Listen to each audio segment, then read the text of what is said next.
This episode is brought to you by the New York Piano Group, whose support helps make this show possible. Do you ever dream of connecting with a community that shares your passion for piano? Discover the New York Piano Group, where adult pianists of all levels come together to learn, perform, and grow in a supportive and inspiring environment. From monthly Zoom performance meetups to live concert opportunities, you'll hone your skills and connect with fellow enthusiasts. Join today at newyorkpianogroup.org or join our community on meetup.com and start your piano journey with us today.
Welcome back to the Piano Pod, everyone.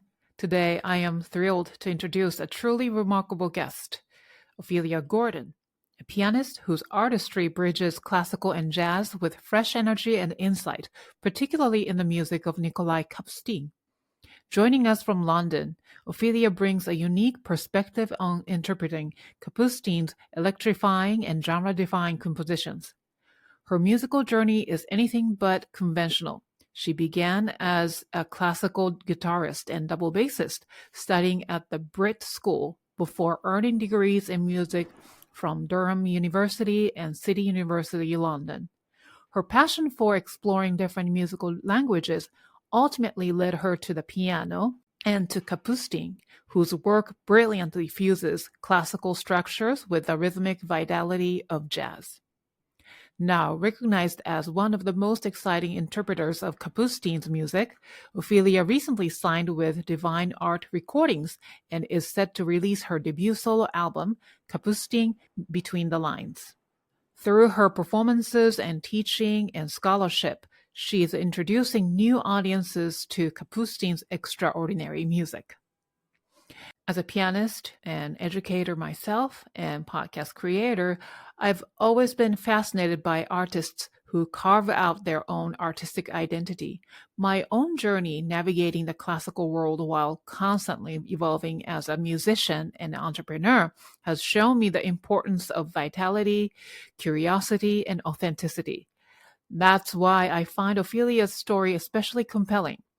Her ability to bridge classical and jazz traditions while championing Kapustin's music is a testament to the power of artistic exploration.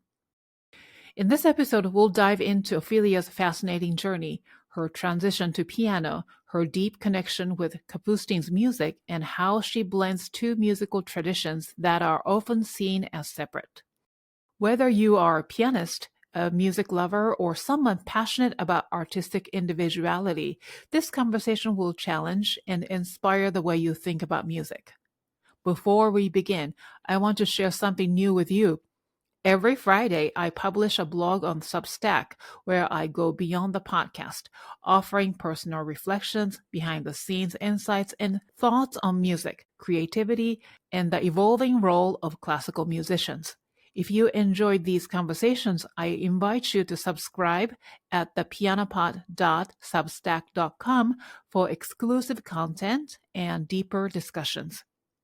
Now, without further ado, let's welcome the extraordinary Ophelia Gordon to the Piano Pod. Please enjoy the show.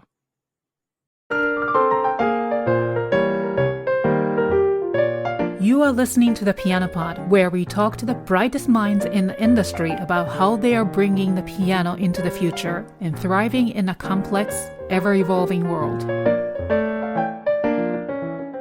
Welcome to the Piano Pod, Ophelia. It's such a pleasure to have you on the show. Yay. Thank you. I'm so happy to be here. Thank you for having me. Thank you. So today, from where you are joining us? Yes, so I'm joining you from South London, a small suburb called Dulwich. Okay. Yeah, it's very nice.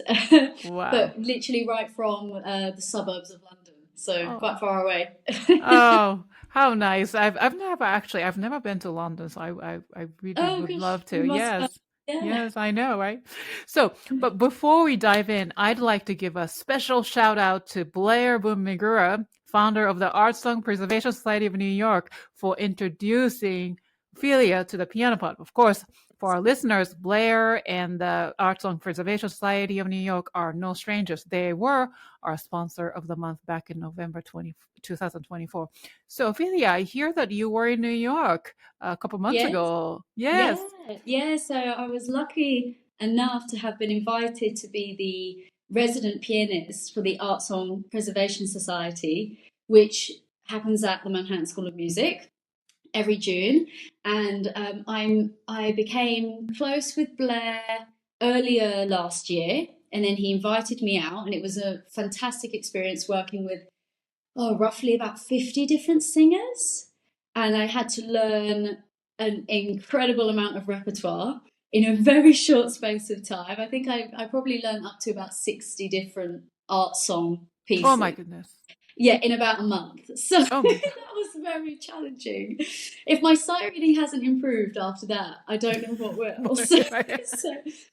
But it was fantastic, and it's a very, very special organisation that supports the preservation of art songs. So that was actually my first time to New York. So really? what an amazing first time! Wow. Yes, that's great. It's made me hungry for more. So I can't wait to get back out there, and it was a fun experience. Will you be back for this summer? This summer, I'm not sure at the moment.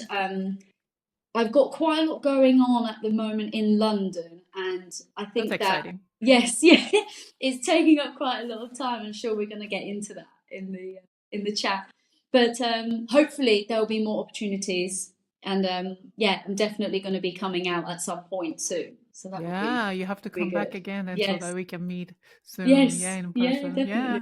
Wow, great.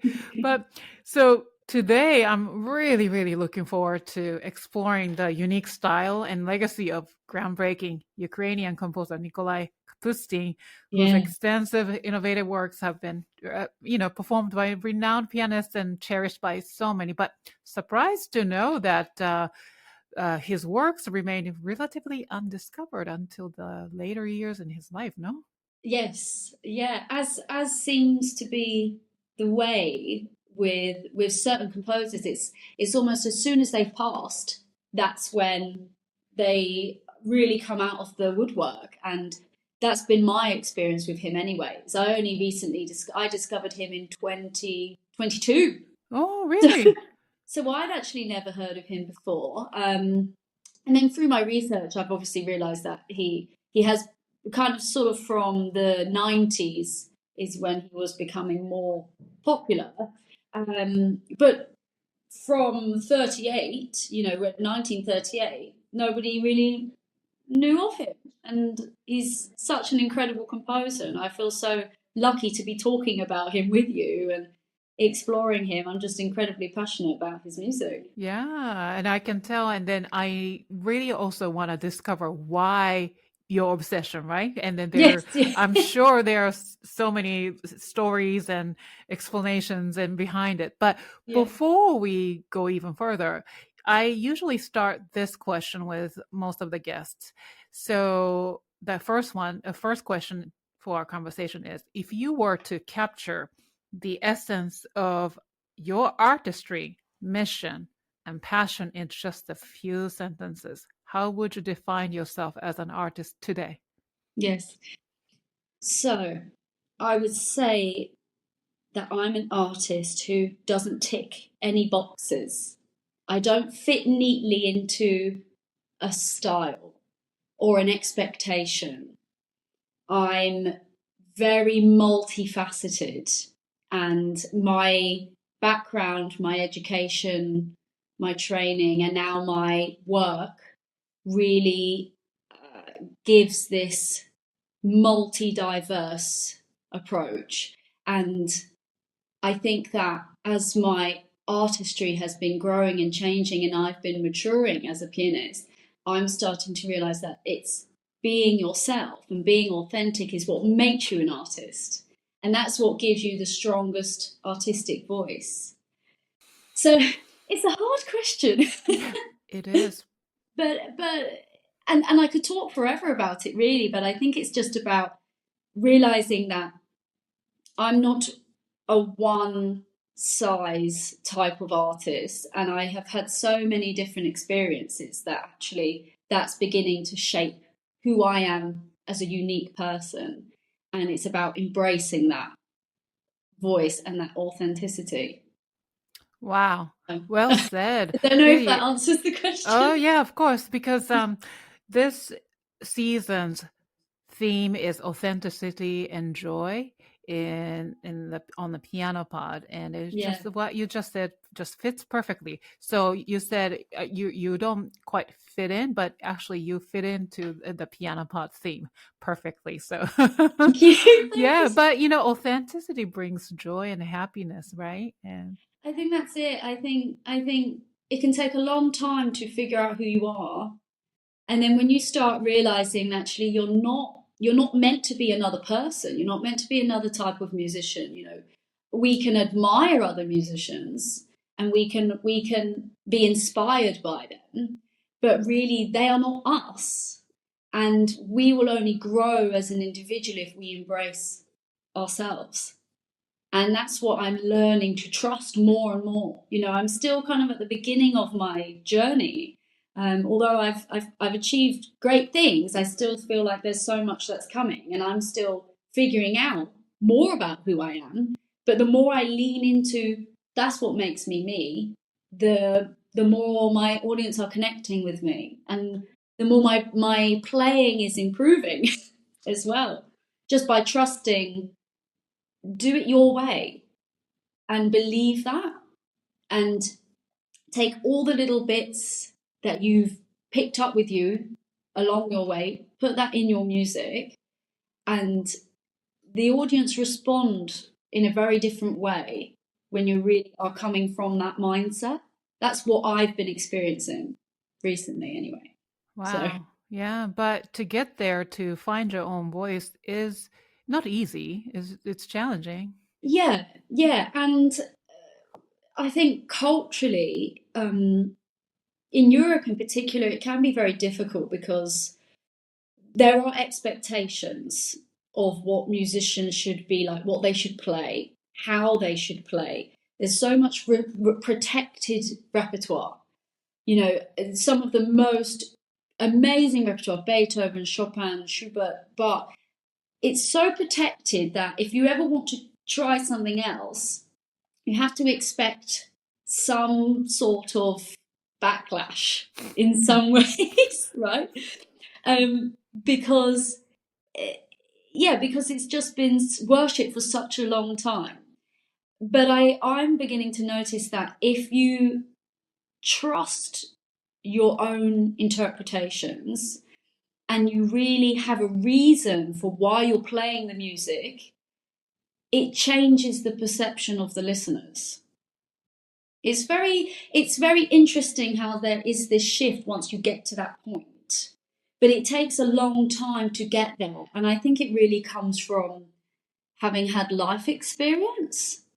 And if you understand what the music is about and how you can relate it to yourself, that is when your music can really change. And that's what I've been experiencing.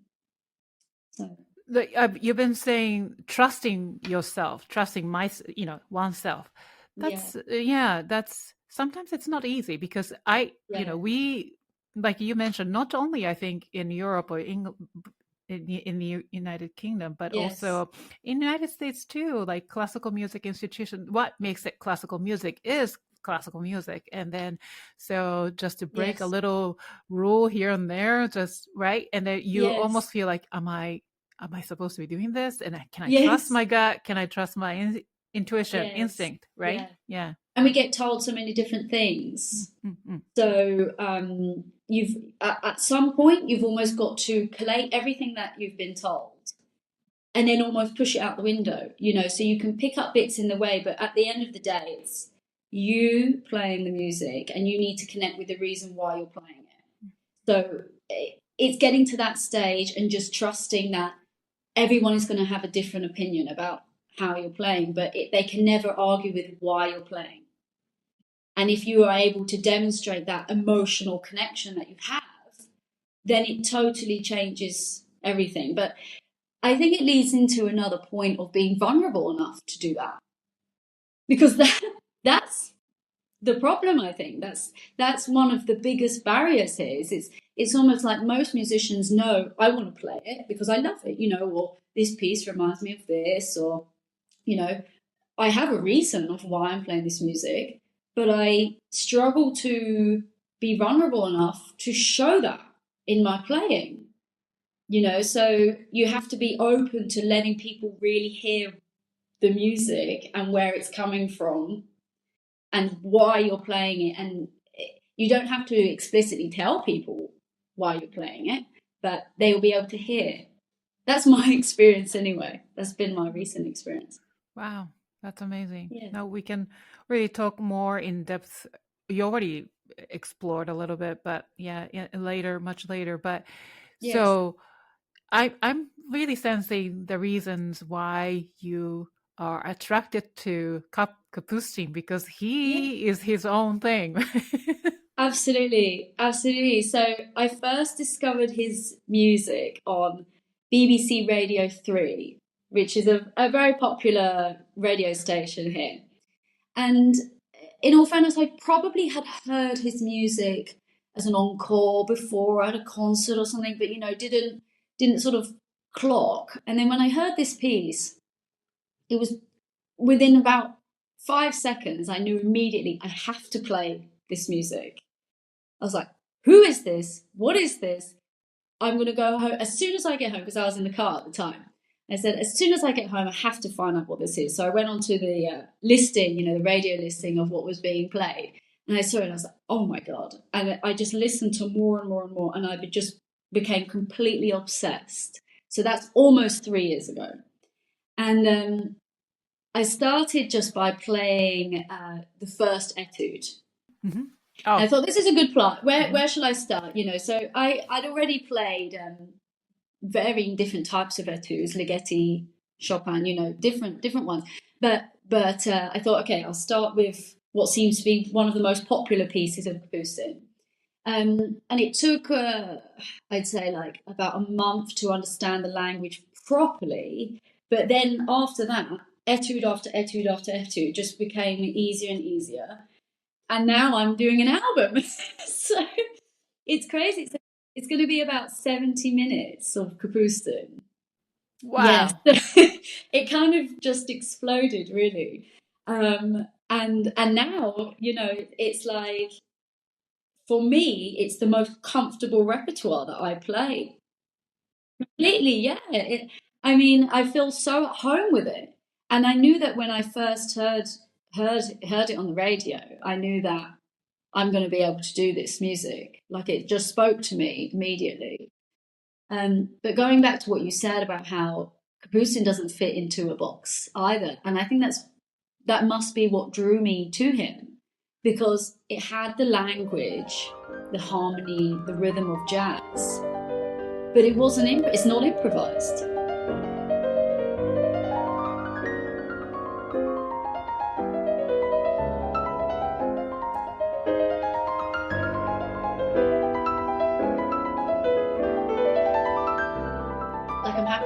explain a bit about my background and why it spoke to me, because I've had a very very diverse exposure to music, and I grew up surrounded by jazz music. That was the sound of my home. So my mum is also a pianist. My granddad was a pianist. My great-granddad was a concert pianist based in Paris. So wow. There's a big lineage, and it even goes further back. Like my grandma's doing a family tree, and she discovered even more quite prominent French musicians in the family tree. So that's very exciting. I hope to kind of find out a bit more about who's in the tree and how it all connects. But I grew up predominantly to the sound of jazz because my mum was also a saxophonist, pianist and saxophonist. Oh my goodness. Yes. So she had, every weekend our home was basically a jazz club. Oh wow. And she'd have all her friends over and they'd play boogie woogie, blues. You know, she'd have all her other sax friends playing and they'd all just be improvising and jamming. So my memories of being young are hearing that music and watching these musicians play. And every night before I'd go to sleep, my mum would put jazz music on. You know, there is that saying, there's that that belief that if you play classical music to a baby, you know, it makes them intelligent. But I think this must have happened with jazz. You know, I've kind of developed that taste. However, my training was classical. So as soon as I was old enough to be able to actually play, there isn't really an age of when I started. I just began playing. I was probably about 3 when I was actually tinkering away, and then started formal lessons probably a year later or something like that. But the training was straight away classical. So very traditional, learning to read the music, you know, very traditional approach. And I just went through the grades and kind of continued with that. And I started also learning the violin, the guitar, the double bass, the trumpet. Yeah, and I did them all to quite a high level. So it was a very interesting musical upbringing because I was constantly surrounded by music. And the interesting thing is that I was listening to jazz but playing classical music. Which you think, oh, why did I maybe not express to play jazz? But I think I was almost just doing what was shown to me, you know, or what my teachers were giving me. It was like, you know, I have that at home, but I'm doing this at school, and you know, and with my teachers and everything like that. So it was amazing when I heard Kapustin because it married those two things together. You know, it had the classical structure, and I knew that it was written. That was the other thing. Although it sounds very spontaneous, I knew this is something I'm going to be able to play because of the training I've had. Yeah, so that was a really nice feeling, but it was the jazz spirit that I had always been looking for and felt like, oh, I wish I could play traditional jazz, but I just hadn't had the opportunity to really study it, and was so focused on my classical repertoire at the time. It's been a very interesting journey, and I spent 2 years at a popular school in London, the BRIT school, where some artists such as Adele, Amy Winehouse, some quite big names have come from there. And it was at that point where I started to realise, okay, I've had a lot of classical training at my educational places before, and then I arrive at the BRIT school and it's totally the opposite. It's almost like there's no classical. I've done all of this classical training, and now I'm thrown in the other end where I have to do transcriptions. I'm learning about music from all over the world. I'm learning how to songwrite. It's totally different. But I didn't feel like I fitted into either category. You know, it was very strange. It was a very strange experience. And even after that, you know, my education, I decided to go to university and focus on classical guitar. So that was my main study, my principal study. And I did that for 3-4 years. And then again, I felt, is this what I should be doing? do I fit in here? Something doesn't feel totally at home, you know? I was kind of just doing what I felt was expected, I think. And I think that's quite an honest journey of a lot of musicians, is they just kind of keep going with the path that they're shown and go, okay, this is your instrument, do the grades. If you like it, just keep going, keep going. And it's actually really been since discovering Kapustin, or maybe a year before, where I started to feel like I need to start playing what's right for me, what feels right for me. So I would only choose repertoire really if it spoke to me, you know. And I think it's that distinction between kind of doing what's expected and then actually playing really what connects to you and just going with that. And as soon as I started almost like rebelling in some way and not playing the repertoire that everyone was expecting me to play, my performing was improving, because I felt this is really what I should be doing. And especially with Kapustin, because it speaks to me, and it speaks to my education as well. It's made me feel very at home, and I have a very strong sentiment to playing his music. It's quite strange, but I can't really describe it in any other way, to be honest. Yeah, but in a way, I can really feel you. I can really relate to you. And Yeah, classical music, well, let's just focus on classical music. It's just yeah, like this pyramid. You're supposed to reach this top of this, right? yeah, Tip, yeah, right?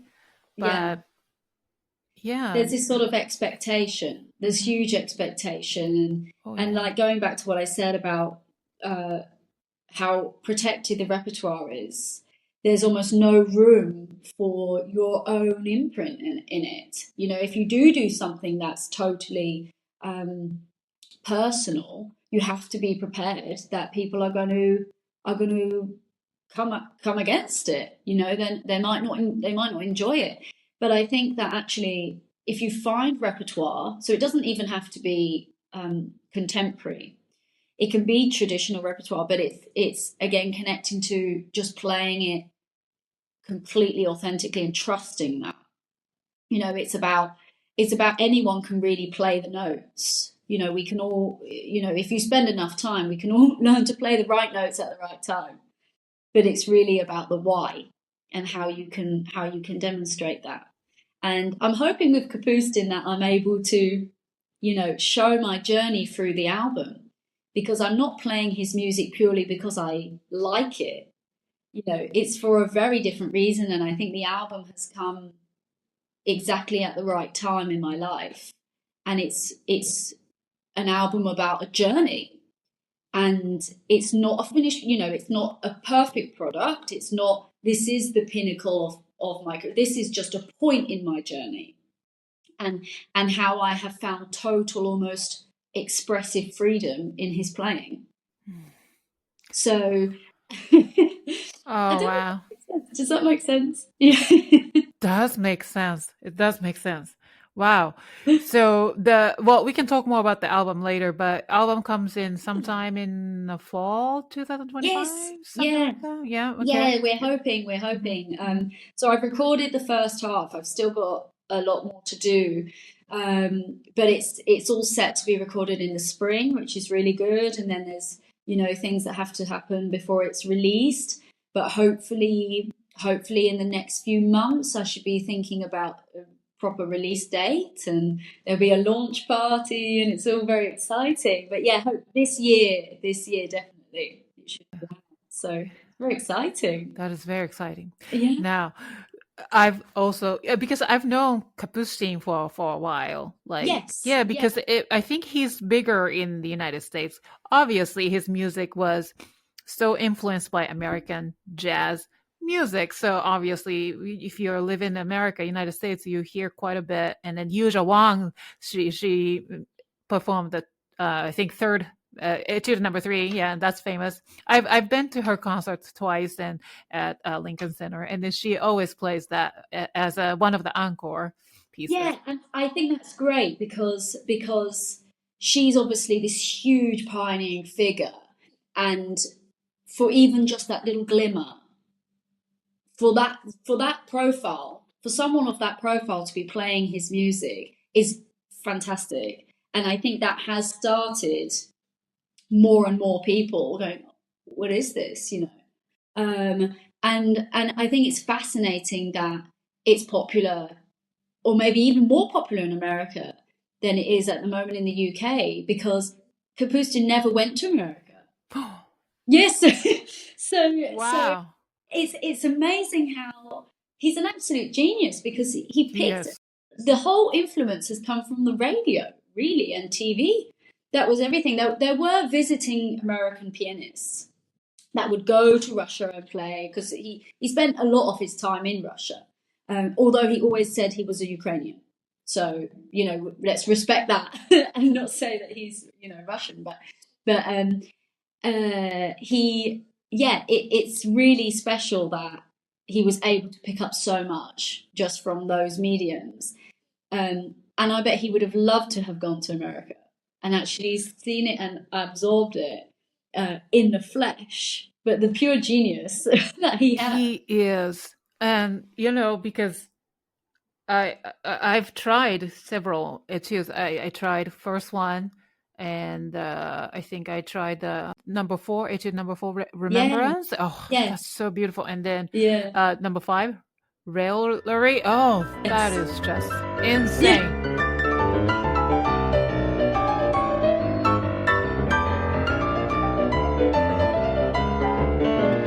But it has the blend of what? Rachmaninoff to Bill Evans to Art Tatum. Oh, It's really incredible. So apparently Kapustin's favourite pianist was Oscar Peterson. mm.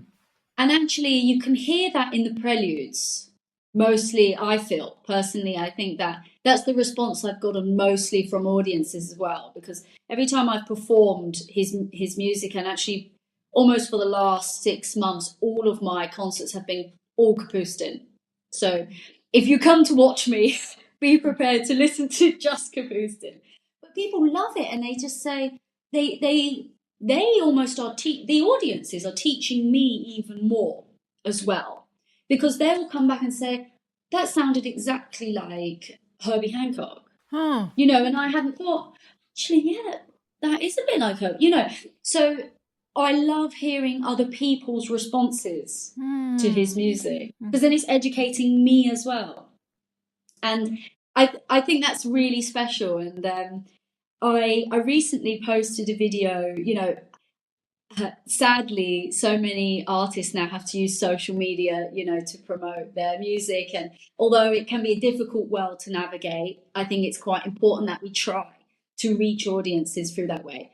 And I posted a video, just a short clip of me playing some of the Kapustin, and it's had almost 35,000 views, which is fantastic. But it's the comments that I'm getting from it are incredible, because the audiences are saying, that sounds like it's from a Japanese video game. Like, where's this from? Or, you know, that sounds like Prokofiev. And it's so amazing how there are all these little snippets of the music that people are picking up such different ideas from, but everyone is just loving it. I think that's the main thing, is that there are more and more people now discovering his music that instantly are like, what is this? Almost like the way that I felt when I first heard his music. So, well, I felt the same way when I first heard it, and it was so shocking. And then, it's jazzy, but it's not quite jazz, because you hear all these classical elements. As a classical musician, you instinctively know that's classical. There's no way that's improvisation, but it's like so. Yes, it's so interesting. Yeah, so I want to know what makes his music so unique. We just talked about it, and then unique and compelling for both classical and jazz pianists. Yes. So if I come from more of a jazz perspective, because what I have found very interesting is most of the people that have connected with me online have actually been jazz musicians, and they are the ones that are, what is this? You know, Interesting. Are you improvising? Have you written that? I'm like, no. But isn't that fascinating that actually more jazz musicians are picking up on the playing than classical? So it definitely speaks to them immediately. But there's hardly anyone really. I mean, it's becoming more popular. But most of the jazz musicians that I have encountered and worked with even had never heard of Kapustin either. But they're kind of like, they perk up. You know, they go, hang on, who is this? Like, I think I might need to actually find out who this person is, because it really resonates with their language. And I think that's why they are now picking up more about it, because of the use of the rhythm, because of the use of the harmony. And I'm currently doing a master's at a conservatoire called Trinity Laban in London, and I'm doing both classical and jazz. Really? And, yeah, and amazingly, In even my piano? jazz, Both? yes, in piano. Yeah. Oh my God. Yeah. So but what I'm loving is that I'm taking the jazz professors, the Kapustin. They'd never heard of him, but they go, oh my God, like, what is this? This is incredible. And they're very honest about the fact that they say, I don't know if I'd ever play this. They say, I don't know if I'd ever be able to play this. And I don't know if necessarily I'd feel comfortable playing it. But they actually say to them, this is jazz, which is really interesting. So I've found myself in lots of interesting conversations about, is Kapustin jazz or classical? And yes, it's it's kind of really straight away, it is classic, you know. Okay, if we respect the tradition of playing written music, and also a lot of the interpretation, a lot of the composition has classical elements to it, but when I play it to a jazz musician, they say it's jazz. And then I open up the question to them, but hang on, what about improvisation? Isn't improvisation jazz? And there is so much jazz now that isn't improvised. Isn't? No, there's a lot. So if jazz musicians, I think it takes a certain jazz musician to maybe talk about that, be happy to talk about that. And improvisation is a huge tradition in the jazz. Well, that is jazz. To me, that is jazz. But I find it interesting that some jazz musicians are saying to me, I think Kapustin is jazz. And I think, oh, but this opens a whole other debate of what is what then? You know, why is jazz only improvisation? And why is classical only written? Because you also have classical improvisation. Yes, because Bach time or Absolutely. improv was a normal thing. Absolutely. So it opens up this whole other, you know, line of debate, really. And I'm not in any position to kind of put anything in any box. And I think that's what I am about, is that actually I'm not going to be for or against either viewpoint, but I just find it fascinating how other people are responding to it and saying, no, I think it's jazz. And then you might take it to another musician, they say, no, I think it's classical. And it's like, okay, well, what is it? You know? And Kapustin himself was very adamant that he was a classical pianist and that this is classical music. But if he were alive today, I would love to say to him, but you must be improvising to get to your composition. Like, you must have been skilled in that art, because your compositions are so dynamic. And the research I've done is that it started off with an idea and then he composed on top of it. And that was why he said it made it so, so perfect. It's because the improvisation in the early stage was refined. And so he says it can't be considered jazz because it's not improvisation, it is written. And I think that's really important to honour that. And I'd almost never advertise the music as jazz. But you can't take away that there is harmony and rhythm here that is of the jazz language. So it's a really unusual place. And when classical musicians approach it, they're coming, if they haven't had that kind of exposure to jazz before, they're playing it in a very kind of formal way of this is just an etude and I'm playing it just as an etude. Whereas I think if you have maybe a stronger understanding of the jazz sound, you can maybe pick up nuances that Kapustin would have maybe had appreciated in the performances. Does that make sense? Mm-hmm. So I think what's important, at least for my own approach, is that my understanding of jazz is just constantly being developed and enriched in a very practical sense as well, so that it's constantly influencing my interpretations of the written score.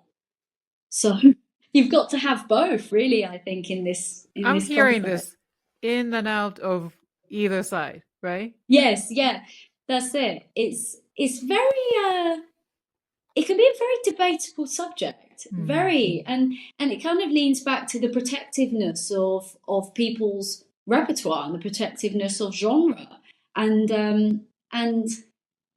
I'm just finding that as I'm developing as a musician, I really want to cross those, or I want to challenge those ideas, and yeah, and very. Wonderful. And what's really great is that because of my studying now, I've been kind of given this extra space to just have fun and experiment with no kind of expectation. It's like a playground, so it's great. So I'm just at the start of a Kapustin project where I'm creating lead sheets for jazz musicians of Kapustin's etudes. And I'm going to create a classical and jazz musician collaborative performance. So the idea is that the jazz musicians will be able to improvise with the classical musicians playing Kapustin's music. And it's going to be expanded.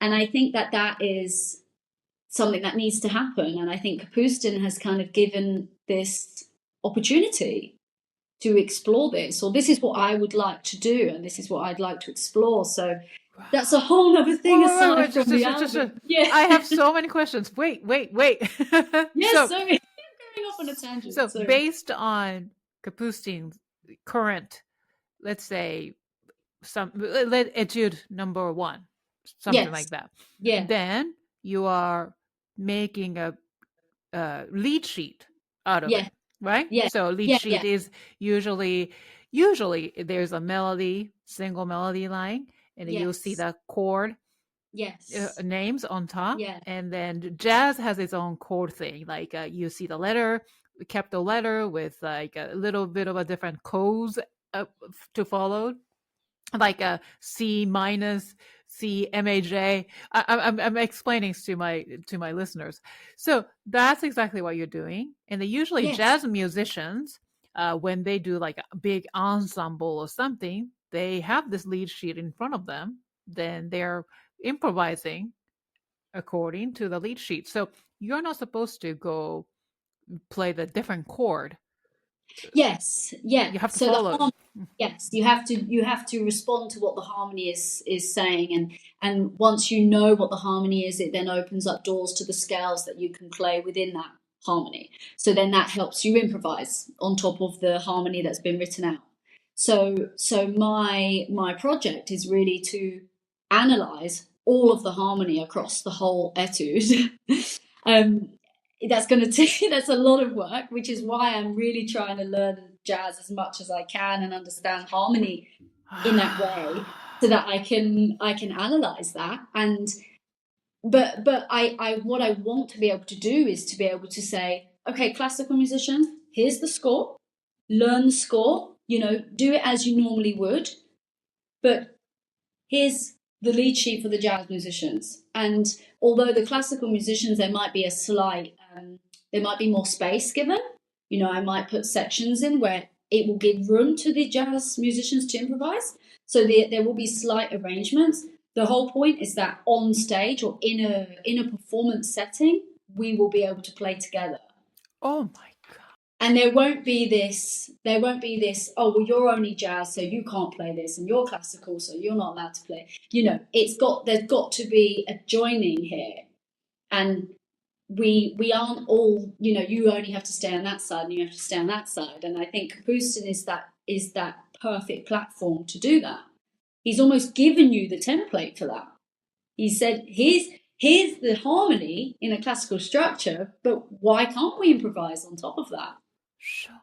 Yeah. But you just unlocked the question, the answer to the question, the ultimate question. So basically, jazz musicians, what makes it jazz is the lead sheet, based on lead sheet. The freedom, the freedom of being able to say, okay, I do have a structure here, you know, I have to follow the harmony, but really I'm free. And I think with Kapustin's music, although it is structured and you have to learn the notes like we would a classical musician, you've got to play it with freedom, and you've got to have that jazz feel of the spontaneity of improvisation. And I think that's really important in studying. But how do you do that as a classical musician? Yeah, if I may ask. Yes. I think it comes down to trust, and actually almost saying, this is the way I want to play this phrase, and I want it to be expressed in this way, or I want to voice it this way, or I'm going to accentuate it in a different way, which in the jazz world, you know, who says you can accent whatever you want? You know, there isn't really like a set thing. You can do your own thing, right? And I think that's what you have to trust with Kapustin's music, in that although you're playing the notes and it's written, and you do want to see, okay, if Kapustin has put an accent on one of the notes, we should respect that because he's taken time to write that in.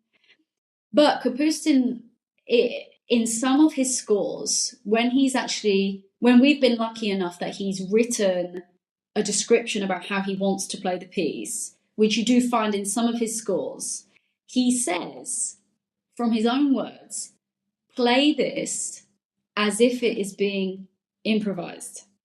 That's what he says. Yes, and he says it needs to be played not like a toccata style cadenza. You know, we don't want it to be even. It actually needs to be, you know, alive. And it's amazing to have actually read that, and it's almost given credit to, he wants you to play it like jazz and not so much in a classical way. And I think that's really fascinating to explore. But going back to kind of authenticity, if you want to play it in a classical way, play it in a classical way. You know, there's kind of no right or wrong. And it's I think every pianist should try and play his music, because I think you will learn a lot about how you want to interpret things, and it will give you that platform to do that. Sure. I think so. And you know what makes his music so fascinating and then attractive is that, you know, I'm not a jazz musician, and I tried, but jazz is a different language you speak, right? The way going back to lead sheet versus the written work, so the way jazz musicians think about music and the way I think about classical music is different. So that's one thing. So when I tried Kapustin, some of the etudes, I was like, wow, I feel like I was a jazz musician. Because I've always wanted to be like that, you know. Maybe next life, in the next life. I think that's why it's so special, because it does connect. It does connect a side of you that you might have always wanted, or something that you've always loved. You know, an art form that you've always loved that you've just never had access to, or never had. You know, it just hadn't happened. And I think that written out jazz, so not even just Kapustin, but any jazz that has been notated, is really special for people. And I think that it shouldn't automatically not be considered jazz because it's not spontaneous. You know, I think that yes, jazz is a language, and it's total own tradition, but there needs to be an access for people in a different way. And I think it's very interesting, just because I'm coming at it from a very different place, and I've had a very unusual upbringing musically, and But yeah, that is because of your versatility, that contributes to playing his works, and also yes. you would be the expert in his music, right? And because you can understand both sides. Yes, and I think I'm just trusting my own vulnerability about it, and thinking, well, there'll be other musicians that will play Kapustin in the future, and there are other musicians that play his music now that might disagree with the way that I'm playing, but that's fine, because I'm trusting that I'm doing it in a way that feels right for me, and based on my understanding of the two different genres, that's how I'm playing it. And I think that's really how that's all you can do as an artist, is just trust that I'm doing it this way, and I'm connected to it this way. And lean into that, I think. And it can be said for all genres, all different types of music. It's really about, if you trust the way that you want to play it, and you are able to communicate that, then it works, or I'm finding it's working. So Before continuing this inspiring conversation with our guest, let's take a moment to hear from our valued sponsor of the month, New York Piano Group, whose support helps make this podcast possible.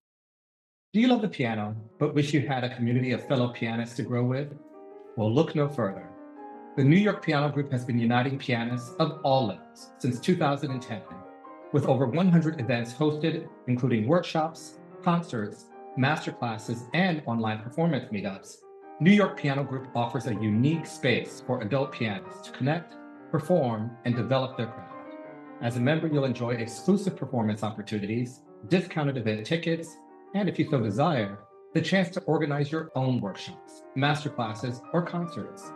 Whether you're looking to overcome stage fright, build connections, collaborate with fellow artists, or simply share your love for piano, New York Piano Group is here to help you grow. Plus, members can even advertise their businesses to a community of like-minded artists. Visit newyorkpianogroup.org or look for us on meetup.com to join our community today. Whether you're playing Chopin for fun or dreaming of your Carnegie Hall debut, there's a place for you at New York Piano Group.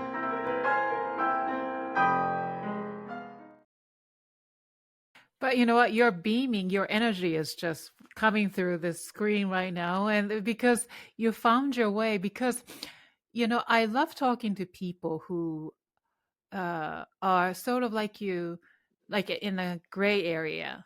It's not yeah, black and white. I don't belong in this. I don't belong in that. But yeah, you're on your own thing.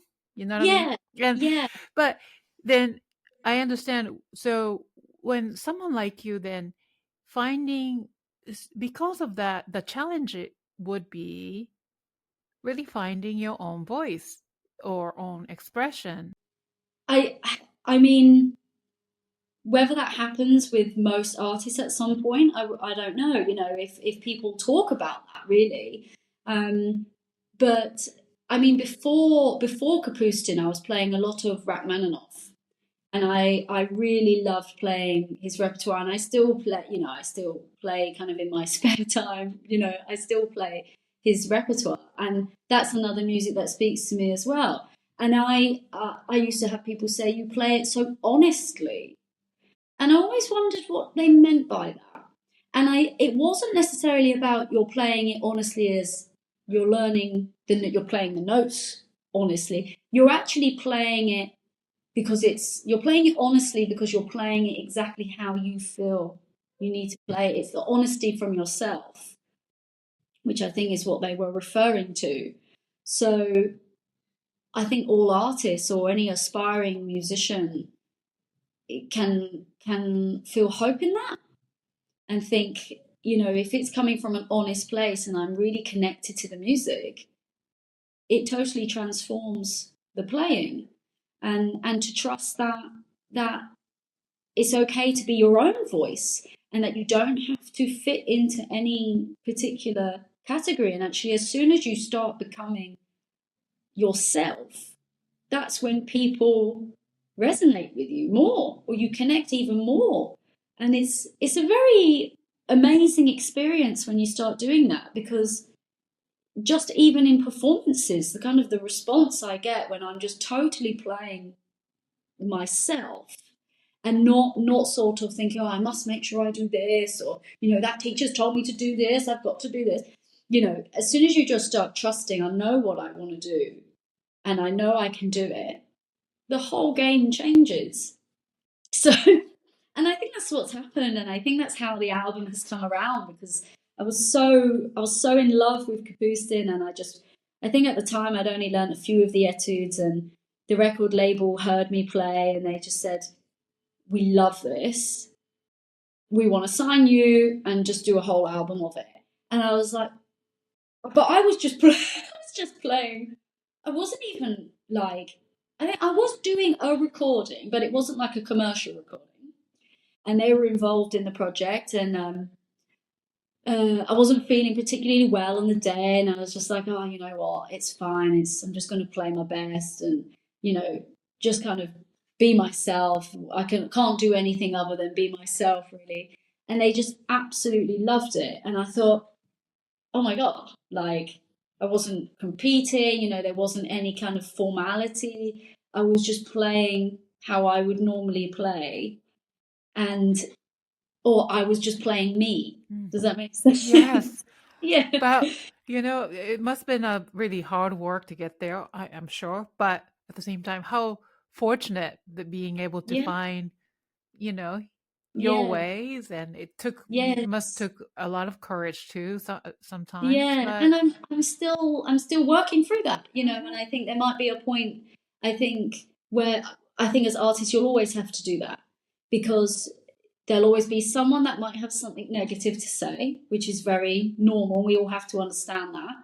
And, you know, there'll always be people that will have expectations of what you should be doing, or how you should be playing, or what repertoire you should be playing. And I think you've just got to lean into the feeling of the music that you play. And if it feels right, if it lights you up, if it gets you out of bed, then that's what you should be playing, you know. And it's okay to do that. Like, it's okay to follow that and trust that, you know. Do you wow. know what I mean? I Yes, think, yes. yeah. Wow. But that's amazing. So I can't really wait for the album to come because, you know, Thank you. yeah, that's like the really one of the, you said it's not a pinnacle, it's just you know, one of the process. But Journey. yeah, Yeah. but Yes. at the same time, it's like the product, right? You're producing Yeah. something with Yes. all the hard work so I want to know what exactly you will be playing in the album for the Yes. album. So you Yes. said, are you doing all 8 concert? Yes, I'm doing all the etudes, and I've recorded them now, so they're done. Yeah, so it took about. It's interesting, actually, the recording process. There's kind of mixed ideas about how it should be done. You know, so some people say you should get it done in a day.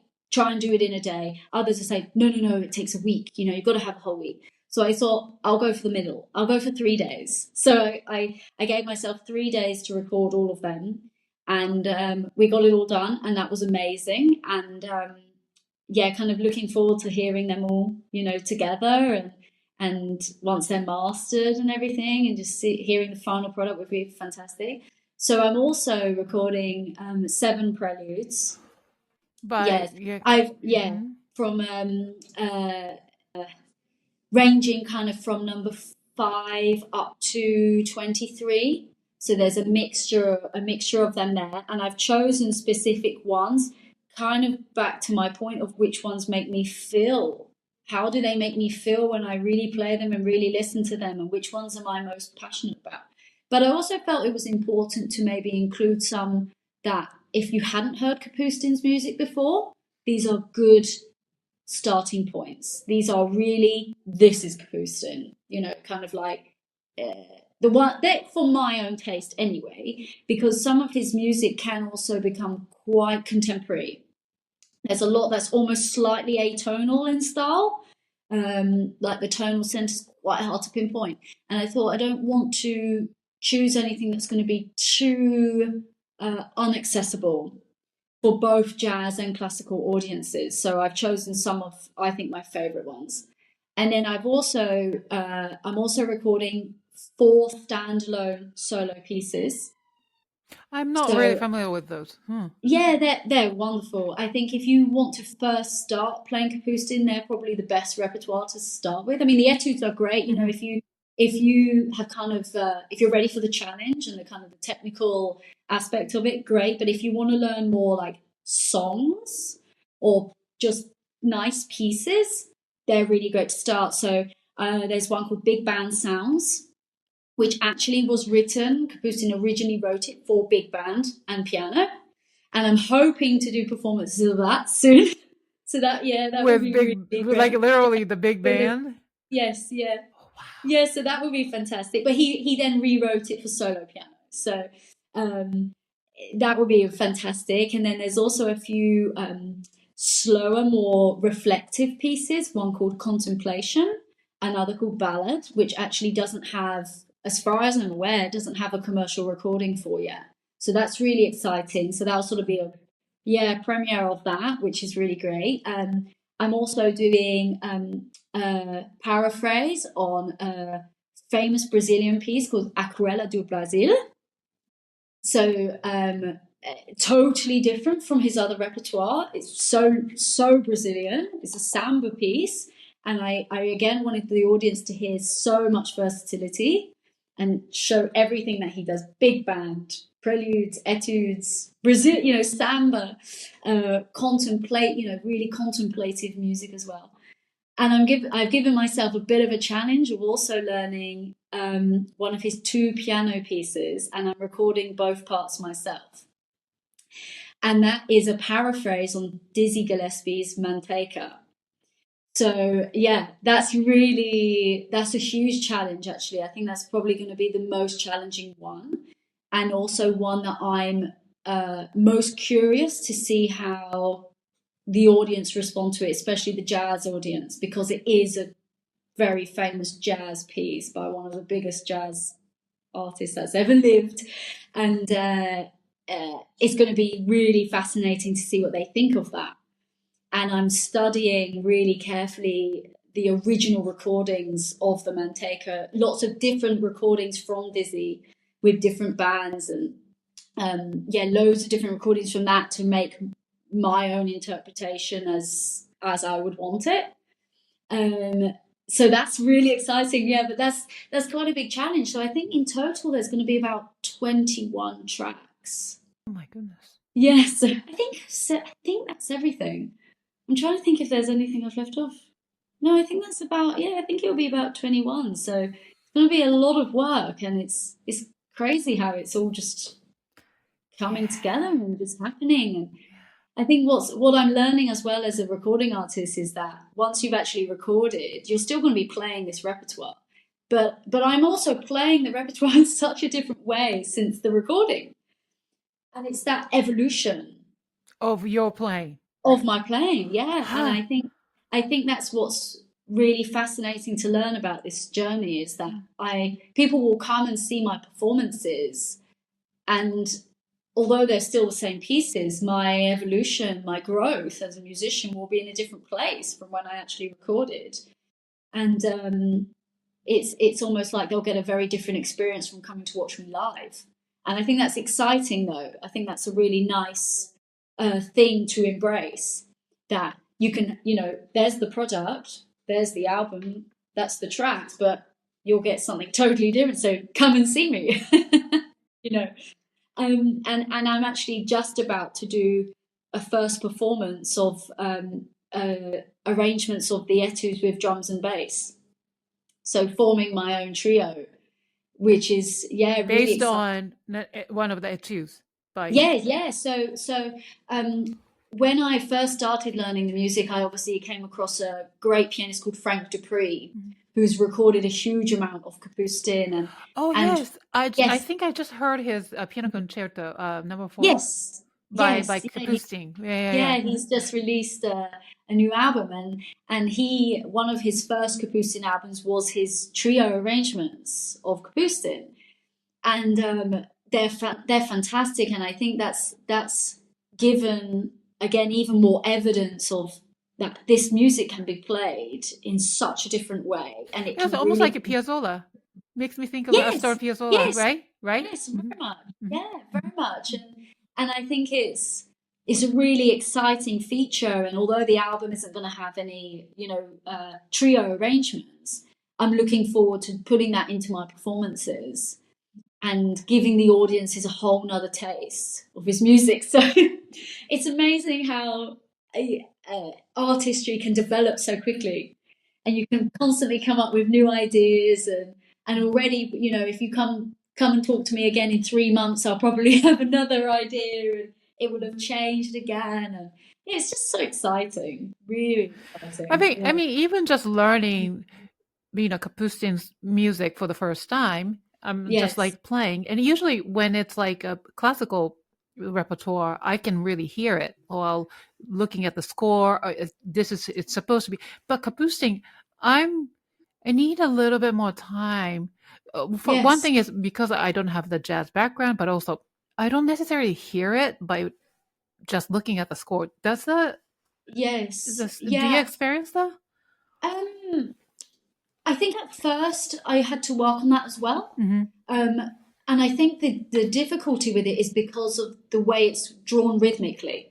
Mm. And because as classical musicians we aren't sort of used to reading rhythm in that way. And I've taken his music to so many different jazz musicians, and they say to me, well, this is a funk rhythm, this is how you need to play it, and you need to play it with a metronome on the offbeats, and you need to play it with a drummer. You can't play it like a classical musician on the downbeats. It's got to be syncopated. And I think for musicians who aren't so accustomed to jazz, listening to jazz or playing any jazz, it can be quite disorientating, and they can't always settle into the groove and understand how to read that kind of groove. Person, there's just so many notes. There's just so many. But I feel like it's more of a rhythmical thing that people need to study more, or kind of explore more, become more comfortable with, and then the notes kind of fall into place. So if I were to suggest to anyone how to start any Kapustin repertoire, because it can feel daunting, start by understanding what the rhythm is, and almost write the rhythm out, or clap the rhythm, or write down one and two and, or one and two, all tiny digits, figure it out, understand what the time signature is. Okay, so if there are 16 semiquavers, but you're not going to want to hear all the semiquavers, we want to divide that up. Then that's when you get the metronome out. You say, okay, it's got to be on beat 2 and beat 4, and then get used to playing that, because as classical musicians we would never practice really with an offbeat metronome. It takes a lot of time to be able to feel comfortable with that, but as soon as you get it, it kind of it sinks in, and it really helps with your rhythm. So that's kind of my advice of how to approach it. And as soon as you start understanding jazz harmony as well, so I do think you need to study a little bit about jazz harmony, and you'll start noticing that the shapes your hands make are the voicings Mm. of what would be appropriate for the jazz chords. So try to play any form of maybe slightly easier jazz repertoire. Like, there's a composer who is UK based, called Nikki Isles, and she's a fantastic jazz pianist, and her music is super. It kind of ranges from sort of around grade 3 right up to advanced. So it's really great for anyone that's not as advanced with jazz and wants to just start playing jazz repertoire that's written. If you want to look for something before Kapustin, that's a really good entry point. And then you can start sort of understand, once you've kind of worked on the rhythm, you can understand, okay, where is the melody? Is there a melody here? And how can I find that? But I think the amazing thing about Kapustin is that you can, in some pieces, you can just decide yourself where the melody is. That's what I felt. And that's what I've really felt. And I think there's so much room to just interpret it as you would like.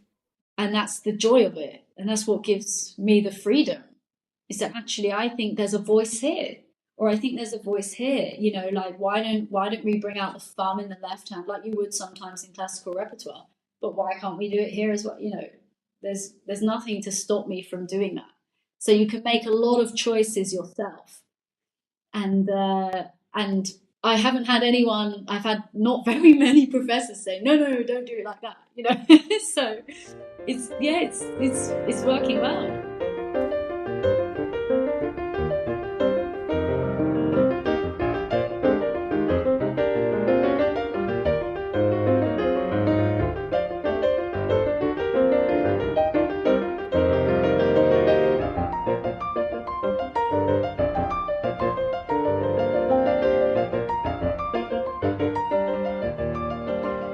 So tell me more of yourself. Yeah. We'll get back to Kapustin again, you know. But Yes, yeah.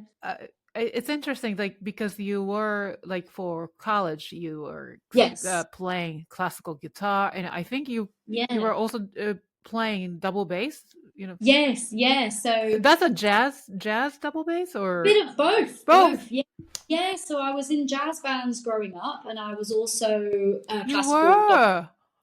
Yes, yes. Okay. So although I've had, it's funny because I still don't think I've had super jazz training. Not as a pianist, definitely not as a pianist. More as a bassist for sure.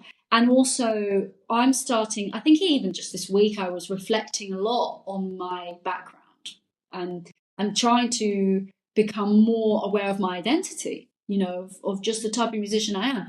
And I was thinking to myself, I actually did a lot of transcription. And that's a really big thing in the jazz training. So when I was I went to a music specialist Catholic girls' school when I was 11. And the music was amazing there. And I was in every ensemble going. I was in all the choirs. I was in every violin orchestra, the principal orchestras. I was in the jazz band, the guitar ensemble, everything. I just could not do every ensemble they had. And double bass came along because I'd already reached a good level on the guitar, and I was playing bass guitar. You know, the double bass is a real endangered species. There aren't that many double bassists. I mean, obviously now in the industry you meet more and more, but growing up it's quite rare to play the double bass. And the school I was at the time were very encouraging of it, and they gave me a double bass and gave me lessons, and I just kind of, you know, picked it up straight away because of everything that I had done before. And I loved playing that. And then, when I was 15, 16, my piano teacher at the time passed away. So so I'd reached a good level. I think I was working on a diploma or whatever. And then he passed away quite suddenly. And I found myself being really encouraged with the guitar and the double bass, and all my solo opportunities at school were all on the guitar. And I thought, okay, well, I think I've had enough of the classical world, though. I want to do something else, you know. And the BRIT school was in my town, and I thought, okay, I'm going to go there. But it was such a transition from where I had just been, and it was completely the other way. And I'd gone from this really quite strict classical, well, not mostly classical, but very traditional, educational setting, to total opposite. everyone's smoking, like it's wearing their own clothes, like really, whoa, okay. And I felt, oh my God, I don't know if I should be here. I don't know if I should be here. Like I've obviously gained a place. It's really hard to get in. Like thousands of kids apply, and I was really pleased to go. But then when I was there, I was like, I don't know if I fit here because I've come from such a different place. And then I decided when I was 18, I thought, okay, I'm going to go and study classical guitar at university, which I did, and I was still playing bass a lot. So piano had kind of just gone to the side slightly for a bit. I was still playing, but I wasn't having many lessons. And then when I finished my undergrad in guitar and double bass, because of my mum's connections with the piano, I kind of found myself with a full-time job teaching piano. There was so much work available for me as a young musician who just finished. And it was great security. And then I realized actually I'd kind of neglected the piano a little bit. And so when I was about 21, I was like, okay, I'm going to kind of go back to my own studying of it and really focus. And then my whole world just changed, really. Like I kind of rekindled this love that I'd always had. But perhaps because the passing of a teacher, you kind of feel a bit left. It's quite an unusual experience when you've just hit that point and you're playing really advanced repertoire, and then the teacher that you've trusted just goes. And I was also navigating a different school, and and my identity was changing. Like, I don't know who I am. A teenager. It's really difficult. And and then when I was 21, I kind of threw myself back into my own training of piano, and then now we're here. So it's just been a very unusual journey to kind of come. What a journey. But thank you for sharing your story, because wow. But I was thinking about double bass.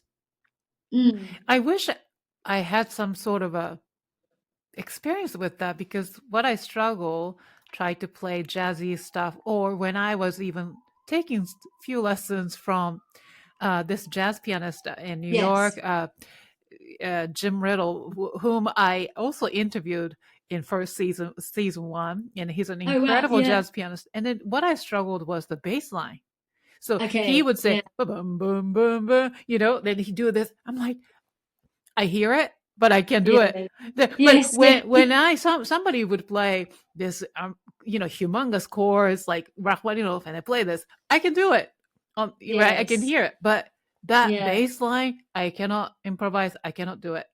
I think that's interesting, actually, because obviously with Kapustin's music there is that bass.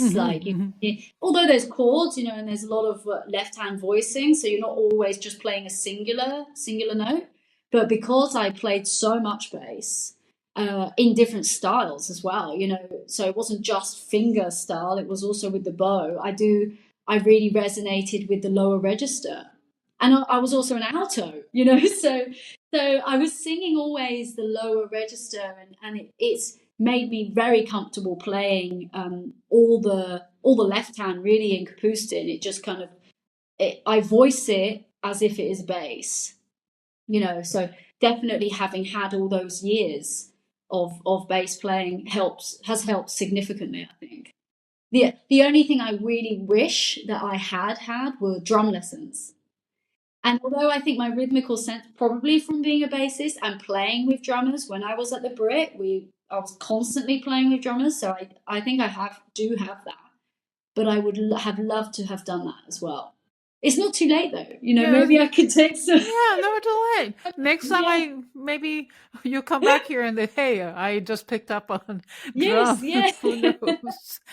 I did have this crazy idea of kind of like recording my own trio ensembles of Kapustin and just teaching myself the drums.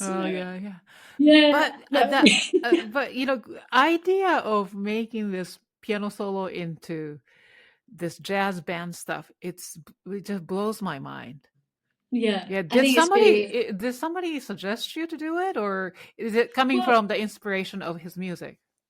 Oh, definitely his music. So I think what was really funny was that as soon as I started really studying Kapustin, I knew immediately I wanted to play this music with a live drummer immediately. So I did contact a drummer like within a week. I was like, could you, do you want to collaborate? Can we play this together? And it sounds incredible. And then when I was doing even more research, I then discovered Frank's album. And I was like, oh, okay, so this is happening. This is actually happening.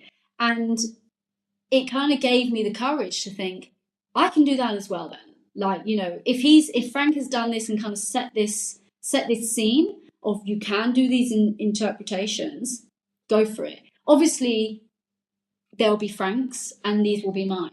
So we won't do things, in the same way. We have a very artistic difference. And I think that's what's really nice is that you can still do arrangements and they can be totally different.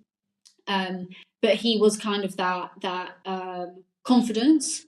And now we've become good friends and, we talk about Kapustin a lot. And I've said, oh, can you give me a suggestion? How could I maybe work on this interpretation? What could we do? And spoke to his drummer and his bassist as well, and kind of getting more and more advice and playing his. I'm now playing Kapustin's music with different drummers as well to get different ideas.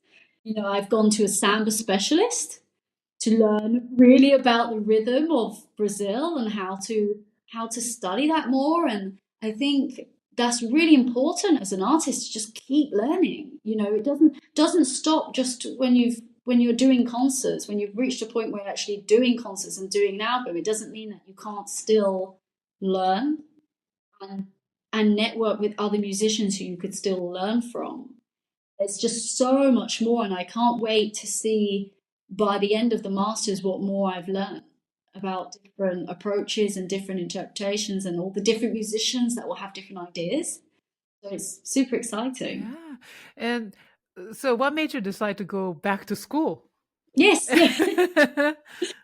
Well, okay, so speaking very, very honestly and quite vulnerably, I found myself over the last year going through a difficult separation from a marriage. Oh, I'm And sorry. yes, oh no, it's fine, and I'm in a place where I'm happy to share it, and I hope that it can help people who are listening as well.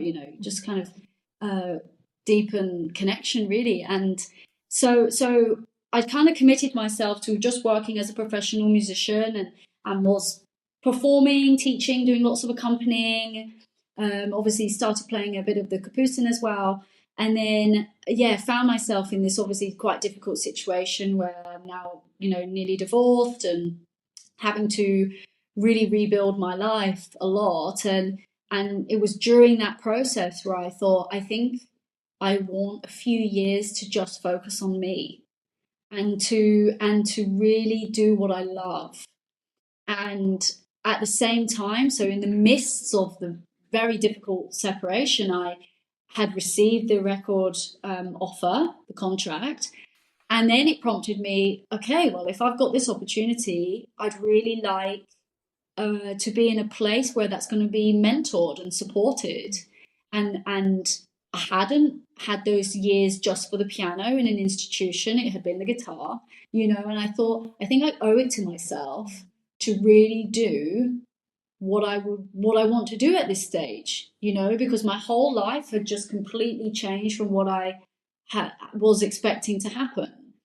So that's really, an honest answer, that's kind of how it's come around. And I never thought I would do a master's. I kind of did the undergrad and thought I'm just gonna work.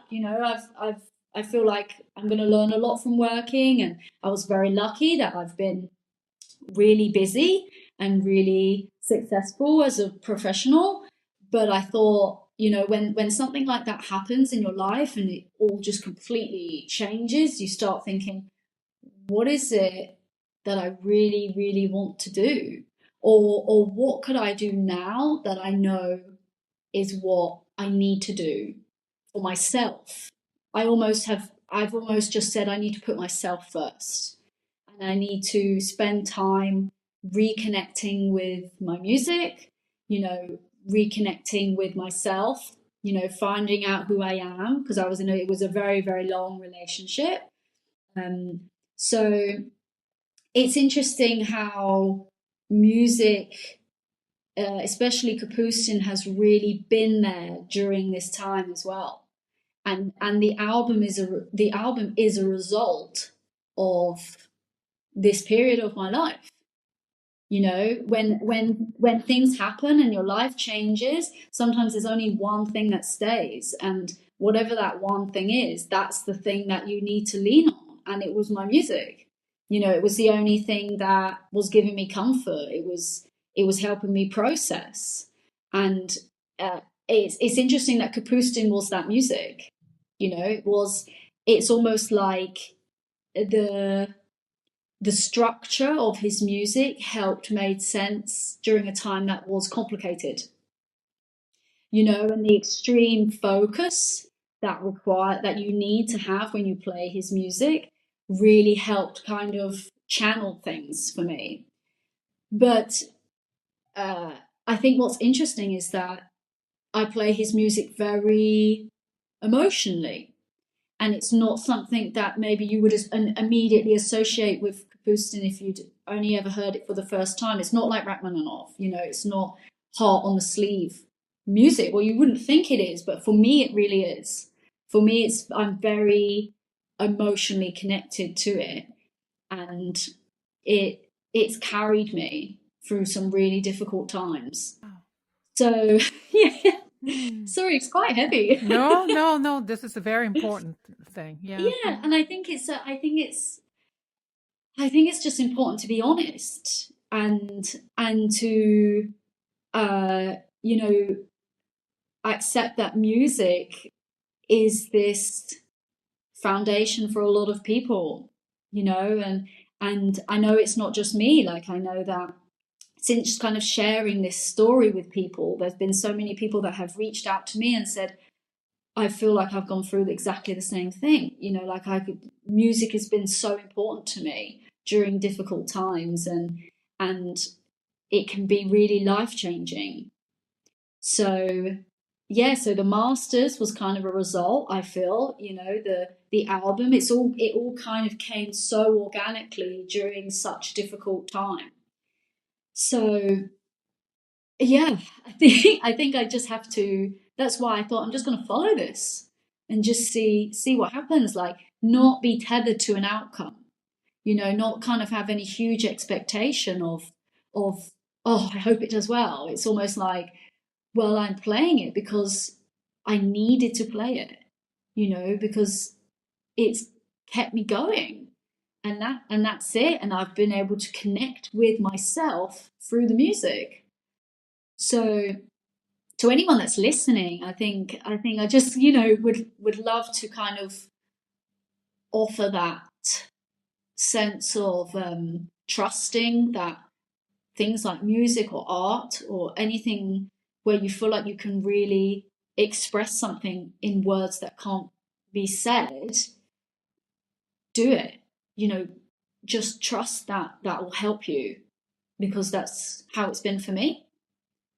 So I hope that makes sense. Oh, totally. Thank you so much for sharing this, and vulnerability, showing your vulnerability, but that is the strength. And yeah, beautiful. Thank you. Yeah. So like no wonder the music of Kapustin really spoke to you on so many levels, right? It's not just one thing. So yeah. I think when you become deeply connected with a particular music, you kind of have to, it's helpul to understand why, and it's helpful to understand the journey of yourself and why you love this music. And as I've said, like, it helps you show that to people that are listening, and that they can hopefully connect to themselves when listening. And that's really what it is.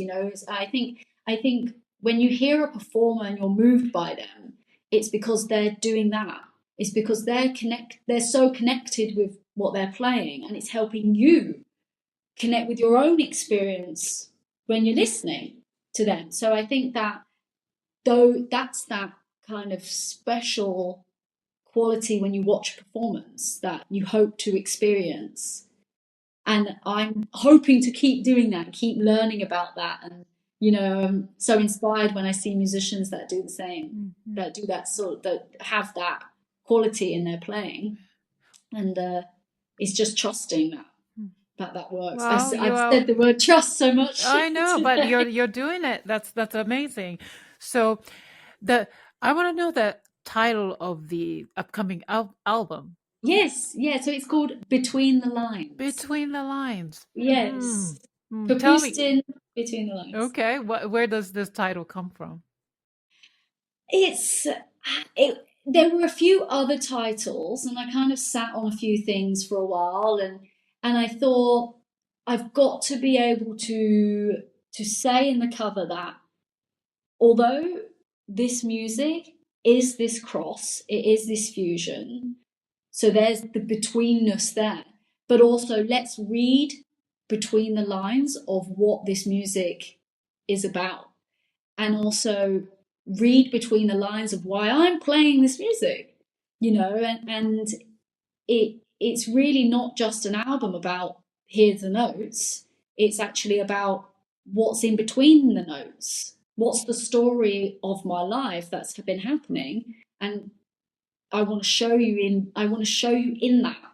So I think it was almost like that phrase of read between the lines, you know, can you pick up what else is going on here? And can you emotionally see other layers? I hope that will be the outcome anyway, you know. I think you know, that's kind of my vision, or how I would like it, how I would like it to be received. But, you know, again, I'm not kind of tethered to any kind of huge expectation. I'm just enjoying the process. But I think the album title works well. I think it feels comfortable for me, and it's quite a personal choice. You know, I think there was the choice of like volume, you know, volume 1, because then it could mean I could do another one, you know, volume 2, you know, and I thought, oh, I could say something like that, or jazz meets classical. I thought, okay, that's a nice one, but also almost quite too explicit. And I think I like how Between the Lines opens up. Okay, what does she really mean? You know, I'm not going to share the actual cover yet, but the cover also has that unusual quality to it, and it kind of leaves you wondering, who is this person and what is her story here? And it's not your traditional classical album cover. So I'm hoping to share it. I don't want to share it just yet, though, because I'm kind of waiting for it to be signed off, and, you know, kind of with the release, when the release is out, then everyone will see it. But that's been a really exciting part, actually, of thinking, oh my God, you know, I'm going to have my face on a cover, and what story do I want to tell here? Like, what do I want to say? Because your first album is kind of like your entry card into the industry, and it is really like your business card of like, here I am. It's introducing you. So you do want to think about it, and think about how what do you want people to think, or how do you want to challenge people? And I definitely wanted to come away from just something more generic. I think I wanted to do something that felt right for me, and the responses I've had so far, just showing kind of friends and colleagues, they have been like, okay, that's different. And I'm like, well, yeah. They're like, but it's good, it's you. It feels very you. And I'm like, well, that's it. You know, it's about me as an artist. So yeah, it's so exciting. I can't wait to I can't wait to see it. So what kind of legacy, Kapustin's legacy, do you want to carry in your performance and also in the album? Yes. Oh, that's a really good question. I think if we go right back to when Kapustin first discovered jazz, he was in his late teens, jazz was pretty prohibited in, I think at that point, I think he was in Russia when he first listened to it because he was studying. So he had already moved from the Ukraine and he was at the Moscow Conservatoire. And I think it was when he was studying at the Moscow Conservatoire that him and his friends were kind of illegally listening to an American radio station. And they first heard jazz through the station. And it was almost that like rebellious nature of Kapustin that I love. And through discovering him more and learning more about him, I realized that actually when he was young, he was quite rebellious and he was like a cheeky boy, you know, and he'd often want to go against kind of what was told of him. And although he was a very good student and he was a virtuoso pianist, there was that spirit inside him. And I think I would like for that sort of freedom and that slight rebellious nature to still be carried through, and that's what I would love to share in the album, and kind of carry that spirit across of, yes, he is this amazing virtuoso pianist, but there is this essence to him, and that's why his music is so fantastic, because he didn't do what everyone else was doing. He was so authentic. He was just doing exactly the music he wanted to write, and people loved it. And I think it's keeping that spirit alive, and not putting him in any category, I think is really important. I don't know how he would feel himself, you know, but it's what I would like to leave of his legacy, for sure. Yeah. Wow, thank you. Before we wrap up, sadly, it's toward the end of our conversation, but let's take a moment to promote your work officially, and then, you know, you can maybe mention you. about your upcoming concerts and obviously about the album too. So I'm sure our Yes. listeners will be really excited to learn more about you. So where can they find you? Maybe website. So Yes. the floor Yes. is yours, so take it away, please. Yeah, sure. So at the moment, I'm mostly performing in the UK, but hopefully, when the album is launched, there will be more international performances and more international platform. But at the moment, you can connect with me really on social media. I'm mostly Instagram, Facebook, TikTok, those kind of platforms. TikTok too. Okay. Yes, TikTok. Yeah, Kapustin is doing really well on TikTok. It's amazing. Really? Yeah. The following I'm getting there is better than Instagram at the moment. It's really impressive. So definitely, if your listeners are more interested in hearing Kapustin, see what's on TikTok for sure. There's some great things there. What is your handle? It's just Ophelia Gordon, I think, on TikTok. Ophelia Gordon? Yeah, okay. yeah. And then and on Instagram, Ophelia. Yes, yeah. And then I have my website, which is just opheliagordon.com. And my email, again, you can all find on my website, and just reach out. And if you want to know more about Kapustin, or you want to know more about me as an artist, or interested in collaborating, or if you have questions or anything, I'm always open to meeting new musicians, new people, and just seeing what can happen. And yeah, so that's it, really. Yeah, and then so the album itself as well will be released on Spotify, Amazon, iTunes, all the kind of major streaming platforms. And then also you'll be able to buy it direct from the record label's website, which is, so the label I'm recording with is called Divine Arts Recording, and it's a subsidiary of Naxos, which is they're kind of the distributor. So if you kind of follow that lead, you'll be able to find Divine Arts. But they do specialize in lots of contemporary repertoire.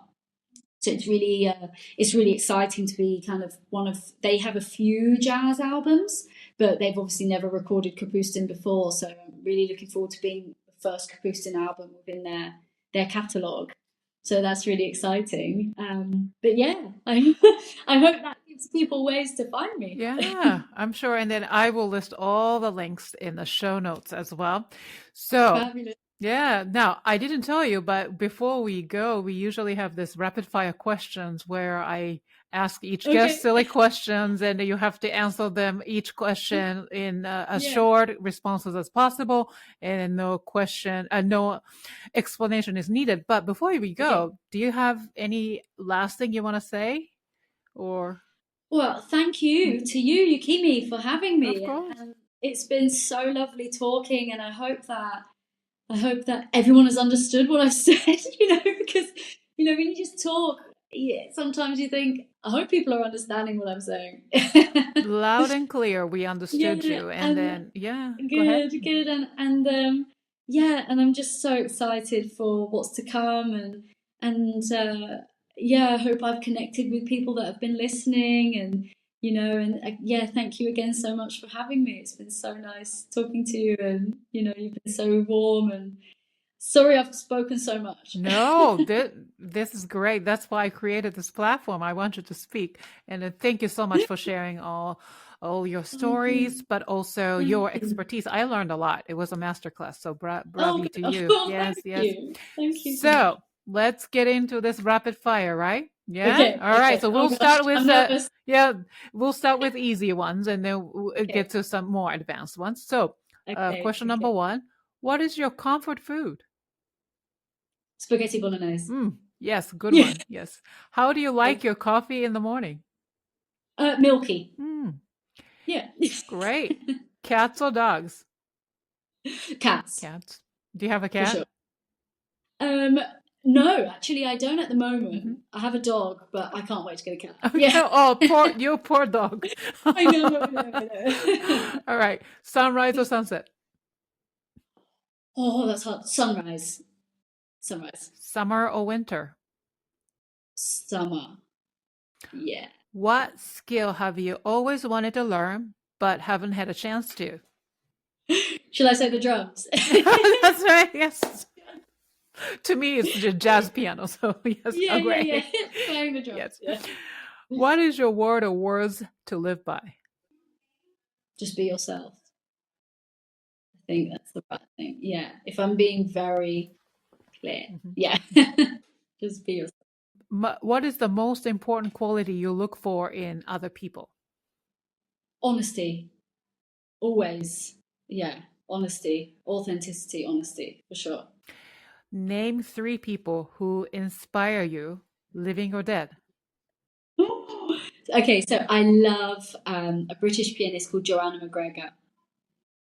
She's quite known for her Piazzolla and Bach interpretations. She's really inspiring for me. Oh gosh, who else? David Bowie. David Bowie as well for his artistry. I'm like, he's the most authentic kind of case you could think of. So hugely inspired by him. And Rachmaninoff, I would say, yeah, for that vulnerability, for sure, and kind of the way he rose and wrote the second concerto after his depression. Like, what an inspiration! Like, his story of his life is just incredible. So I think those 3 people, yeah. Which actually is not what I was expecting to say, but Right. there you go. Yeah, there you In the go. moment, But I've just gone with what felt right. somebody just named David Bowie as one of the Oh, 3 really? people. So yeah, Yes, yeah. His reason again. Yeah, All yeah. right. Name 1 piece in your current playlist. Oh, oh my goodness. That's so hard. That's probably the hardest question, actually. I've been re-listening again to Rachmaninoff's Cello Sonata, Oh, good which one. I love. Mhm, Yeah, mhm. I love. I did start working on it, and I hope to play that Yeah, actually later. the last Yeah, movement. Oh, the piano part is then of course the cello yeah, is just but gorgeous. Yeah. Yeah. yeah, Yeah, yeah, so beautiful. Yeah, so that's on my list. I've got a big list, but that's one that stood out for me yeah. today. Okay. Yeah, Great. yeah. So the last question. Fill in the blank. Music is blank. Music is life. Good one. Classic. For sure, for Beautiful. sure. Yes, Yes, it is. yes. But it absolutely is. It really is. You can't have life without music. That's And right. music music is my life.